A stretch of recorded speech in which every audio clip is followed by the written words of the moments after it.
감정가 대비 반값으로 떨어진 건물, 제가 직접 유치권 현장을 다녀왔습니다.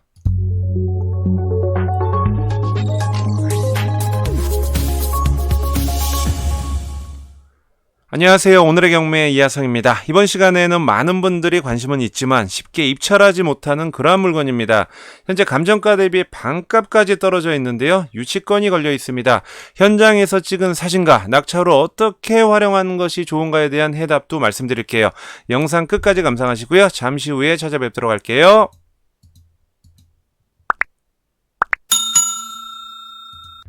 구글 플레이 스토어에서 오늘의 경매 어플 다운로드 받으시면 전국에서 진행 중인 경매 물건 무료로 열람하실 수 있고요. PC 버전으로 보실 분들은 today77.com을 통해서도 열람하실 수 있습니다.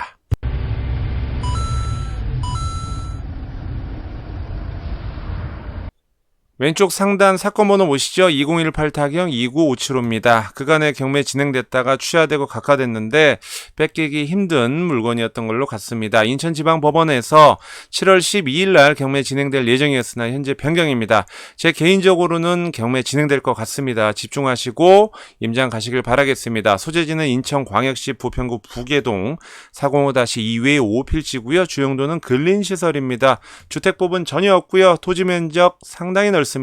약 287평, 건물 면적 642평, 제시의 건물 매각에 포함되어 있는데 약 258평이고요. 본건의 최초 감정가는 약 39억인데요. 2회 유찰돼서 현재 19억에 경매 진행될 예정입니다.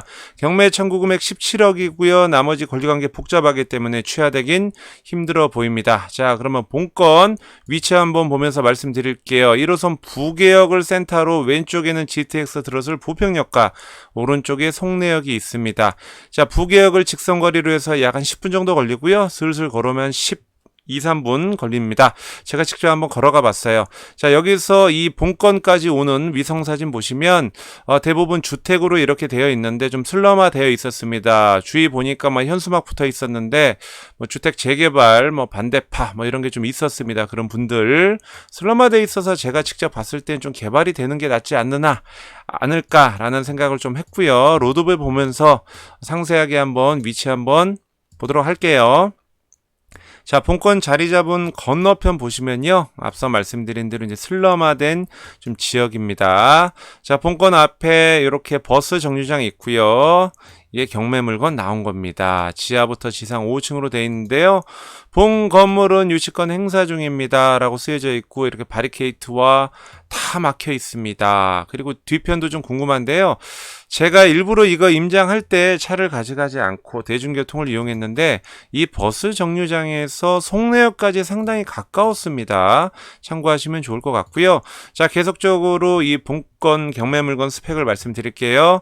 감정 가격인데요. 토지 감정이 약 23억이고요. 건물 감정이 12억 7,500입니다. 과연 12억 7,500으로 이러한 건물을 지을 수 있는지 현장 사진 보면서 여러분들이 판단하시고요. 제시 건물도 매각에 포함되어 있습니다. 자, 건물 현황은 사용 승인이 이루어지진 않았지만 1층이 107평, 2층, 3층, 4층이 똑같습니다. 전용 138평, 5층이 2, 3, 4층이었죠. 5층이 119평이었습니다. 지하 있고요. 현재 신축 공사 중입니다. 여러분들이 궁금해하시는 토지는 주로 2종 일반 주거지역 내에 있고요. 이렇게 다 필지로 되어 있습니다. 특이한 건 408-57번지가 전인데요. 2종 일반 주거지역 내에 있는데 전이면은 농지 아닙니까? 농지증 필요한데 어떻게 될까요? 매각 물건 명세서 보면서 말씀드릴게요. 자, 제시의 건물 매각에 포함되어 있다고 말씀드렸습니다. 주차장, 계단실 등이 있는데 부합물이기 때문에 낙찰 후 특별히 문제될 사항 없고요. 임차인은 당연히 없습니다. 건물과 토지 등기 있는데요. 건물 을구 1번 기준으로 근저당 3억짜리 밑으로 모두 소멸됩니다. 가처분, 근저당 등등 있죠. 그 다음에 여기 보시면 을구 16번 기준으로 근저당이 있는데요. 위에 보시면 선순위 지상권이 있는데 채권자가 지상권 설정했고요. 낙찰과 동시에 말소될 예정이니까 깔끔하게 진행될 겁니다. 매각 물건 명세서 보면 기존의 유치권 신고했다가 제출했다, 취하했다 난립니다. 지금 현재는 유치권을 신고되어 있는 상태고요. 점유권도 행사하고 있습니다. 자, 그러면 권리분석 말 나온 김에 좀 바로 말씀드릴게요. 매각 물건 명세서 한번 볼게요. 자, 보시면 좀 복잡합니다. 매각물건 명세서 위에 있는데요. 가운데 부분 보실 필요 없고, 비고란 보시면 일괄 매각, 토지 플러스 건물, 제시의 건물 포함한다는 얘기고, 자, 신축 허가를 득하여 신축공사가 진행 중이라는 얘기가 있습니다. 뭐, 이종 일반 주거 지역과 자연 녹지 지역에 있다. 뭐, 이런 얘기인데, 자연 녹지는 좀 미비하다라는 얘기고, 이게 중요한 사항은 아니고요. 어떤 부분이 중요하냐 하면, 7번 보시죠. 신한 땡땡 주식회사로부터 공사대금 7,100만원. 뭐, 성립 여부는 불분명하다 나와 있고요. 그 다음에 또 뭐가 있습니까? 정땡땡님으로부터 16억 5천의 유치권 신고서가 또 제출되어 있습니다. 대략 얼마입니까? 한 18억 정도 되는데요. 부평 제1새마을금고 채권자 쪽에서는 뭐 유치권 배제 신청이 들어와 있지만 현장 가보시면 유치권자 있다라는 경우 대략 한 18억 정도 지금 신고돼 있다라는 거 확인하실 수 있고요. 그게 가장 큰 핸디캡이죠. 자, 법원에서 제공한 사진 한번 볼까요? 자, 현장 사진이 생동감이 있으니까 일단 법원 사진부터 먼저 보여드리면 외관 사진밖에 없어요. 외관만 봐서 상당히 답답하지 않습니까? 뭐 얼핏 보면 외관 공정률로 봐선 나빠 보이진 않는데, 그래서 준비했습니다. 현장 사진 한번 볼게요. 자, 제가 여기 앞에 버스 정류장이 있다고 말씀드렸는데요. 자, 건너편에서 한번 찍어봤습니다. 측면 이렇게 돼 있고 뒤에가 뭐 산이 있어요. 이 건물 같은 경우는 옥상 사진 보여드리겠지만 올라운드 뷰예요. 뻥 뚫려 있습니다. 다음 사진 보겠습니다. 본 건물 유치권 행사 중 가까이 한번 가보면요, 이렇게 쓰여져 있고 앞에 다 막혀 있습니다. 자, 이쪽으로 들어가는 문이 있는데 한번 볼게요. 보시면은 앞에 버스 정류장, 여기 버스 정류장 이름이 광일 아파트입니다. 여기서 송내역까지 상당히 가까웠어요. 자, 1층 들어간 입구에 출입 금지라고 쓰여져 있는데 사실은 들어갈 수 있고요. 컨테이너 안에 유치권자가 계셨습니다. 이 건물 외관 보고 어떠한 건물을 지으려고 했을까 궁금하실 분들이 있는데요. 제가 알아봤더니 이렇게 기숙학원을 할 예정이었습니다. 지하 1층부터 지상 5층까지. 지금은 좀 힘들어졌죠. 그래서 건축 양식이 좀 이렇게 돼 있다는 거 확인하시고요. 자, 옥상에 가서 직접 찍었습니다. 비교적 뭐 공정률이 상당히 진행이 많이 됐다. 제가 유치권자분이랑 말씀드렸는데 거의 80% 정도는 진행됐다고 봅니다. 건축 진행률이.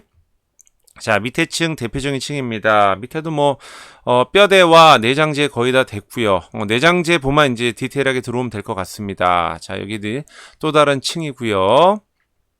자, 보시면 바깥에서 보신 이런 아치형 형태의 건축물을 안에서도 감상하실 수 있습니다. 제가 내외관, 특히 안에서 봤을 때 특별히 문제되는 사항은 없어서 내부 마감만 하면 되지 않느냐, 그런 생각을 했었습니다. 아직 아시바가 밖에 있고요. 자, 왼쪽에서 봅니다. 왼쪽에 무슨 이렇게 산 같은 게 있어요. 여러분들 좀 궁금하실 수 있는데, 요거는 복도에서 이렇게 지나가는 옆에 있는 창문이었고요. 요 건물은 올라운드 뷰입니다. 왼쪽에서 봤을 때 이 왼쪽 임야가 보이는데요. 이쪽은 군부대라고 말씀드렸습니다. 17사단이죠. 자, 여기 보이시나요? 오른쪽 17사단. 자, 정면에서 바라본 사진입니다. 산 옆에 17사단이 있는데 동네 보니까 17사단 이사가지 말라 그런 막 현수막이 있더라고요. 다른 군부대가 들어오면은 조금 뭐 소음이 있을 수 있기 때문에 그런 부분이 있다라고 합니다.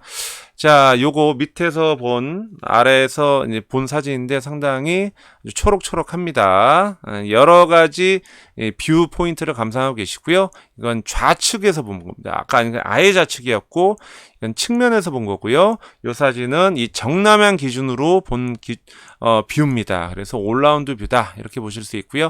이건 1층입니다. 1층에도 기자재가 잔뜩 있고요. 이렇게 보입니다. 벽돌들 보이고요. 이쪽이 들어오는 입구에 있죠. 아까 컨테이너 있고 요로 가시면은 지하 주차장 가는 길목입니다. 한번 가볼까요? 그 지하 주차장 가기 전에 이 왼쪽에 이 지하로 들어가는 거 제가 한번 사진 찍어봤고, 야, 이거 이렇게 뭐 지하 간정 같아요. 수도. 요거는 엘리베이터 부분 2개로 되어 있는데 이 부분도 제가 찍어봤습니다. 자, 1층 아까 이렇게 들어오면 지하 주차장 들어오는 입구 이렇게 돼 있다라는 거 현장 사진 마무리 짓고요. 계속적으로 이어나가도록 할게요. 자, 현장 사진이 꽤 많았죠?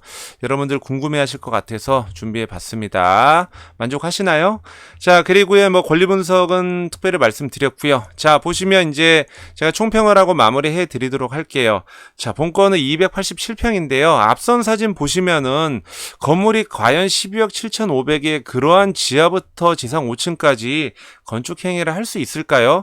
그래서 현재 이 변경된 이유는 현재 소유자께서 감정 가격이 너무 낮다. 기존의 18억에서 38억도 너무 낮아서 재감정을 요청한 상태이기 때문에 변경이 되어 있지만 채권자 쪽에서는 이제 계속 경매를 진행을 해야 되는 부분이 있기 때문에 경매는 진행될 예정입니다. 마지막으로 이 물건 낙찰받고 나서 어떻게 해야 될 것인가? 먼저 유치권입니다. 유치권 비용 아까 약 한 18억 정도 되어 있는데요. 실제로 거기 점유하고 계신 유치권자를 만나 보시면 그 금액보다는 좀 어느 정도 다운해서 유치권 협상할 수 있다는 거 여러분들이 판단하실 수 있고요. 두 번째, 유치권 비용보다 더 중요한 겁니다. 이거를 마감해 놓고 사용 승인을 떨어뜨린 다음에 도대체 무엇으로 쓸 것인가 이거 고민해 보셔야 되는데 저는 딱 두 가지로 말씀드리겠습니다. 여기 좌측에 이 건물 좌측에 성모병원 있거든요. 여기 기숙학원으로 직접 운영하실 거 아닌 이상은 올근생으로 하기에는 상권이 좋지 않기 때문에 첫 번째 저는 요양병원이나 요양원 하시기를 추천드리고요. 두 번째는 학원시설을 쓰시는 것을 강력하게 추천드립니다. 이 두 가지 이해는 제가 볼 때는 출구 전략을 세우긴 좀 힘들어 보일 것 같고요. 제 개인적으로는 요양원을 좀 하면은 대박이 터지지 않을까. 성모병원도 있을 뿐더러 여기 마땅한 요양원이었기 때문에 정말 전매 특허가 되지 않을까 이런 말씀 드리면서 이번 시간을 마치도록 하겠습니다. 네이버 카페 오늘의 경매에 가입하시면 경매뿐만 아니라 부동산에 관한 모든 정보를 교류하고 있습니다. 많이 가입하셔서 소통하는 카페가 되었으면 좋겠습니다. 지금까지 오늘의 경매 이하성 대표였습니다. 감사합니다.